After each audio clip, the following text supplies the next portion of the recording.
wait a sec. How are you equal if the men are the ones that have to fight and die to defend the country? The men are the ones that build and maintain all the infrastructure, right? I ain't forgot about that shit. Y'all niggas think I forgot, nigga. I ain't forgot about none of that shit. Like, none of this stuff in the studio is built or maintained by women. Do you know that like 90% of infrastructure jobs are still held by men? And that if you look at the top 20 jobs held by women now in 2024 versus 1924 are almost the exact same. So women have had 100 years to do whatever they want, and they still do the same 20 jobs they did 100 years ago. Isn't it ironic? Don't you think? Other than we switched out farm labor for HR work. But other than that, we're secretaries, nurses, daycare ladies, early childhood education, administrative assistants, retail workers, all the same we were a century ago. So if the men are the ones tasked with every time there's a natural disaster, they have to go out and rescue people from the fires and the floodwaters, and every time there's a war, the men have to go and fight it and defend the country, and anytime there's a criminal who needs to be violently arrested, it's going to be a man who goes and does that, not a woman. Where does the equality come in? Well, we're waiting. It's quiet here. Like, it's quiet here. Yeah, it doesn't come in. Never have been, never will be. No matter who feelings it hurts. Reality is reality. And let's be clear, there's not many effinists in the world who truly want to be equal to, us males. They only want equality when it benefits them. That's why people who are intelligent don't respect that movement. This town deserves a better class of criminal. And I'm going to give it to him. What are 3 things that women instantly find attractive in a man's personality? One is kindness, a sense of feminine, warm, loving energy. Stop the cap. But that's obviously not enough because the mainstream tells you, just be nice, just be a good guy. Well, that evidently doesn't work because, as we're saying, you also need a man who's masculine. That's the second component. Somebody who can be disagreeable and assertive and a little bit over-the-top confident. And then the third one is fun and lighthearted. It doesn't have to be funny, because a lot of guys think they have to be super funny. It absolutely helps if you are, but there's nothing more cringe than a guy trying to be funny who really isn't. But you can bring a lot of fun and lightheartedness to the date without being precisely funny. So they basically want 3 men in one. Like, typically, those guys aren't the same guy.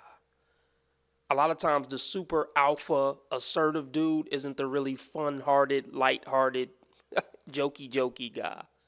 And he's also not the feminine, sweet, loving, nurturing, caring guy.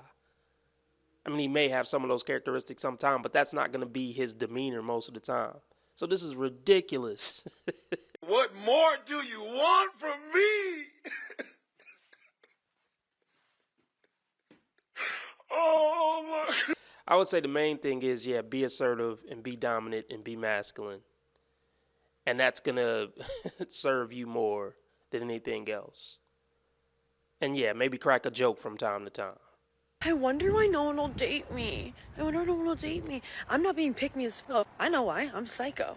I'm psycho cuckoo fucking bananas. I don't shut the fuck up for longer than 10 seconds. You can't even enjoy a moment of silence around me. Right. You want to know my family medical history? Sure.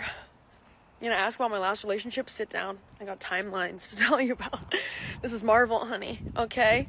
We're in the multiverse. I'm a good storyteller, too. But I'm just so fucking skinny that I'm waiting for someone to look past all those things. I don't know what I'm scared of, but I know that I'm scared. Women know they're psycho and unbearable. I mean, most of them. All the bad things that the RP guys say about women, they know about themselves. They just got to deny it in public. They don't want the guys to be able to have that flex on them. But they know it's true. 10 signs that they're not the right one for you and they're just not the love of your life. Number 1, no matter how much time you guys spend together, you don't feel like yourself. Obviously, there are multiple versions of you, but the true self doesn't come out when you're with them. And it shouldn't be like that because when you're so comfortable with somebody, you should be able to be yourself. Second one, you have to make enormous amount to keep a conversation going. Like a conversation, you shouldn't have to put effort if it's easy. It should just flow. I refuse to believe y'all actually think y'all are helping women by spreading this BS. Like, it should be illegal for women to give other women advice. You should be able to call the police. Okay, we'll send 5 units out there just to be safe. Okay, cool. But if you have to put in the effort to come up with questions, come up with response, come up with reactions, probably not, no. Third one might be a little obvious, but you can't see a future with them.